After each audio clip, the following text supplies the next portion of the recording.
Good afternoon. This is Akashvani and I am Valsa Williams with the Midday News.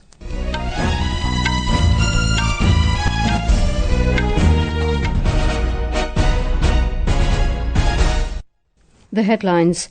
The opposition except TMC gives notice of no confidence motion against Lok Sabha Speaker Om Birla. Lok Sabha adjourned twice without any business as opposition creates uproar. Discussion on budget underway in Rajya Sabha. Parliamentary Affairs Minister Kiren Rijiju says conduct of opposition MPs in lower house reflects their disrespect for dignity of the house. Union Home Minister Amit Shah to address National Conference on Tackling Cyber-Enabled Frauds in New Delhi today to also inaugurate new cybercrime branch of CBI. In Bangladesh, campaigning for parliamentary election concludes, polling on Thursday. And BCCI announces its annual player contracts for senior men and women teams for 2025-26 season. Rohit, Sharma and Virat Kohli placed in Grade B. The opposition has given a notice of no confidence motion against Lok Sabha Speaker Om Birla. Lok Sabha sources said opposition has submitted the notice to the Secretary General of the Lok Sabha. Sources added that the notice will be examined and processed as per rules. Opposition parties including the Congress, DMK, Samajwadi Party, RJD and left parties have signed the notice submitted to the Secretary General. However, TMC has not signed it. In the Lok Sabha, the uproar continued today as well, as the opposition did not let the question hour function, following which the presiding officer adjourned the House till noon. The House has been adjourned twice without doing any business. When the Lok Sabha assembled for the day, the presiding officer, PC Mohan, tried to take up the question hour, but the opposition members, including the Congress, TMC and DMK among others, trooped into the well and started sloganeering. Amidst noisy scenes, Minister of State for Animal Husbandry and Dairying, SP Singh Waghel, could not complete his reply. As the pandemonium continued, the presiding officer adjourned the House till 12 noon. When the House assembled at 12 noon, the concerned ministers laid the papers related to their ministries. After that, presiding officer PC Mohan tried to take up discussion on General Budget 2026-27, but the opposition members continued with their sloganeering. Intervening, Parliamentary Affairs Minister Kiren Rijiju urged the opposition members to allow the proceedings of the House, as the precious time of Parliament is being lost due to the disruption. We had folded our hands and requested the Congress even yesterday, saying that the discussion on the budget has already begun. Names have been called out, even Shashi Tharoor's name was announced. Members from different parties have already given their names and are ready to start their budget speeches. But the Congress does not begin the discussion. Every day they come into the well of the House in this manner and create a ruckus. Despite the appeal from the presiding officer and minister, the opposition members continued with their protest, resulting in the adjournment of the House till 2 p.m. Discussion on the union budget is underway in the Rajya Sabha.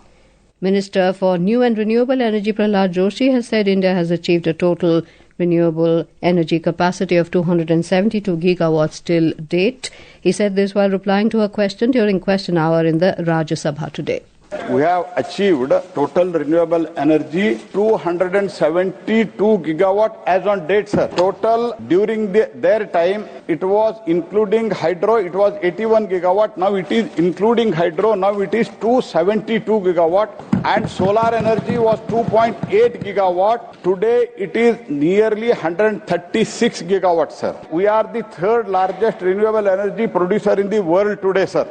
Union Minister of Ports, Shipping and Waterways Sarvanand Sonowal has said due to the transformative policies of the NDA government, India achieved a record 146 million tons of cargo movement on national waterways in 2024-25, up from 18.1 million tons in 2013-14. Replying during question hour in the Rajya Sabha, the minister said the total investment in the inland waterways has reached over 1,700 crore rupees in the last 10 years, which was only 183 crore rupees during the UPA regime. The minister informed that 111 waterways are currently operational, which help in reducing the logistic cost in the country.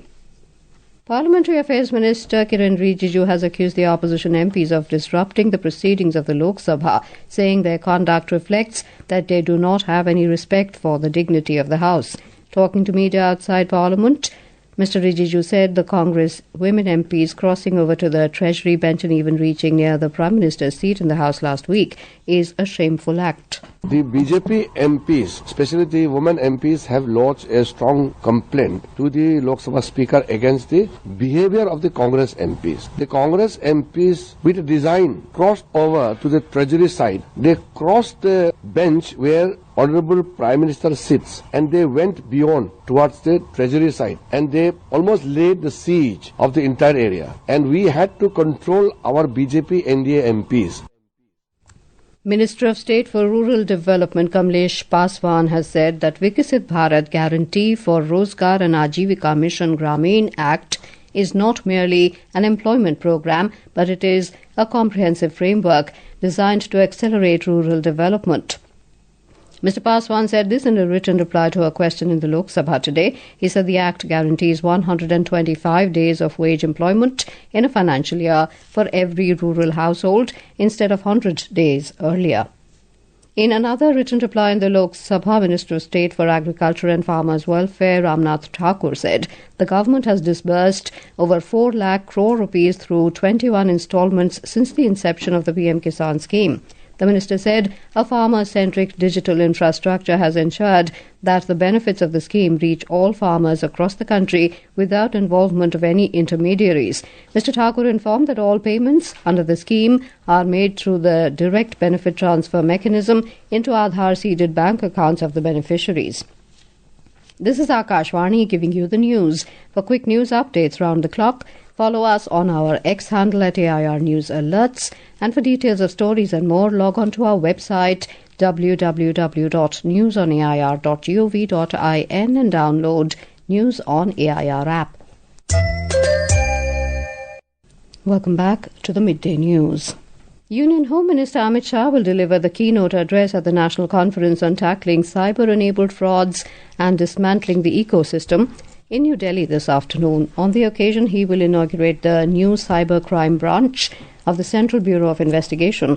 He will also launch the State Cybercrime Coordination Centre dashboard of the Indian Cybercrime Coordination Centre I4C under the Ministry of Home Affairs. The Ministry of Home Affairs said the primary objective of the conference is to build a shared understanding of the scale, trends and evolving nature of cyber-enabled frauds in India. During the two-day meet, the conference will witness participation from senior officials and experts representing central and state law enforcement agencies, the Department of Telecommunications, the Department of Financial Services, and the Reserve Bank of India. The plastic sector has welcomed the interim trade agreement between India and the United States of America. Talking to Akashvani News, former chairman of the Plastic Export Promotion and Plastic Product Exporter Arvind Goenka said the deal will provide new opportunities to boost trade in the sector. ये जो India America का जो trade deal हुआ है, This India-America trade deal presents a very big opportunity for our plastic industry to expand our business and increase exports. Honorable Prime Minister Narendra Modi and Honorable Minister Piyush Goyal conducted tough negotiations and succeeded in limiting the tariff for India to 18%, which is lower than that of all other Asian countries. ये Asia के सभी देशों से कम है. Reacting to the deal, Sandeep Narula, the director of Atlanta Systems Private Limited, said it is a very fair and equitable framework where India's interests come first. He added that the deal brings great expectations for the industry and the country. This is one of the most important developments and we all have been waiting for this. In one line, I will say this is a very fair, equitable framework where India's interest comes first, and that is something has been ensured by our government under the leadership of Prime Minister Modi. Committee of Administration COA, member of the Carpet Export Promotion Council CEPC, Mahavir Pratap Sharma said it is the mother of all agreements that the entire exporting community was waiting for. It is a great agreement. It is a mother of all agreements that everyone, the entire industry exporting community was waiting for. I think this 18% duty structure, which puts India at an advantage comparison to other competing countries, especially thinking of US as an importing country in products like handicraft, carpets, jewelry, leather, etc., it gives us a great advantage. The Rajya Sabha has resumed the discussion on the Union Budget 2026-27. Shiv Sena MP Milind Deora is participating in the discussion. Congress MP P. Chidambaram had yesterday initiated the discussion. Meanwhile, Lok Sabha has also taken up discussion on the Union Budget 2026-27. Congress MP Shashi Tharoor has initiated the discussion. Campaigning for Bangladesh's 13th parliamentary election or Jatiya সংসদ election and the accompanying referendum concluded this morning, ushering in the mandatory 48-hour silence period ahead of voting on Thursday. Polling will be held for the national parliamentary election and the referendum under the July National Charter. The final phase of election comes amid tightening restrictions, heightened security and fresh survey projections. Meanwhile, United Nations Secretary-General Antonio Guterres has expressed concern over reports of attacks on journalists by the military and police ahead of the parliamentary elections in Bangladesh. Replying to a question related to assaults on journalists in Bangladesh, spokesperson to the UN Secretary-General Stefan Dujarric said such reports are extremely worrying and called all political actors and their supporters to reject violence and respect fundamental freedoms. India has been conferred the prestigious Country of the Year honour at BioFact 2026, the world's leading trade fair for organic products held in Nuremberg, Germany. This designation marks India's return to the centre stage of global organic farming after 14 years. BioFact will continue till the 13th of this month. The Board of Control for Cricket in India, BCCI, has announced its annual player contracts for senior men and women teams for the 2025-26 season. These contracts are valid up to the 30th of September this year. In senior men's team, Shubman Gill, Jasprit Bumrah and Ravindra Jadeja have been placed in Grade A, while senior players like Rohit Sharma and Virat Kohli, who retired from Test and T20I, have been placed in Grade B. In the senior women's team, Harmanpreet Kaur, Smriti Mandhana, Jemima Rodrigues and Deepti Sharma have been placed in Grade A. In the ICC Men's T20 World Cup, the Netherlands defeated Namibia by 7 wickets in the Group A clash at the Arun Jaitley Stadium in Delhi this afternoon. The Netherlands managed to overhaul the target of 157 runs in the 18th over with the help of Basil Leeds' unbeaten innings of 72 runs. In other matches of the day, New Zealand will take on United Arab Emirates at the M.A. Chidambaram Stadium in Chennai from 3 p.m, while Pakistan will face United States of America at the Sinhalese Sports Club in Colombo from 7 p.m. Benchmark domestic equity indices Sensex and Nifty were trading moderately up during afternoon trade today. The Sensex advanced 184 points to 84,250, while the Nifty added 51 points to 25,918 when reports last came in. On the sectoral front, media, auto and metal stocks saw buying interest, while selling was seen in capital goods, pharma and PSU banks.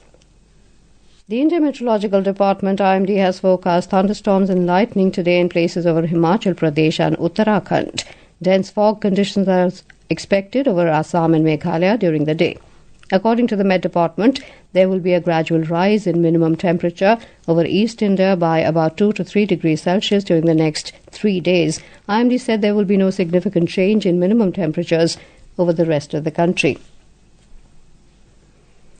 And now, before we end the bulletin, the headlines once again. The opposition, except TMC, moves no confidence motion against Lok Sabha Speaker Om Birla. Lok Sabha adjourned twice without any business as opposition creates uproar. Discussion on budget underway in Rajya Sabha.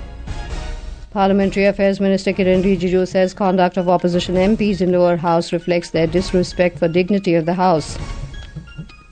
Union Home Minister Amit Shah to address national conference on tackling cyber-enabled frauds in New Delhi today, to also inaugurate new cyber crime branch of CBI. In Bangladesh, campaigning for parliamentary election concludes, polling on Thursday. And BCCI announces its annual player contracts for senior men and women teams for 2025-26 season. Rohit Sharma and Virat Kohli placed in Grade B. With that, we end the midday news.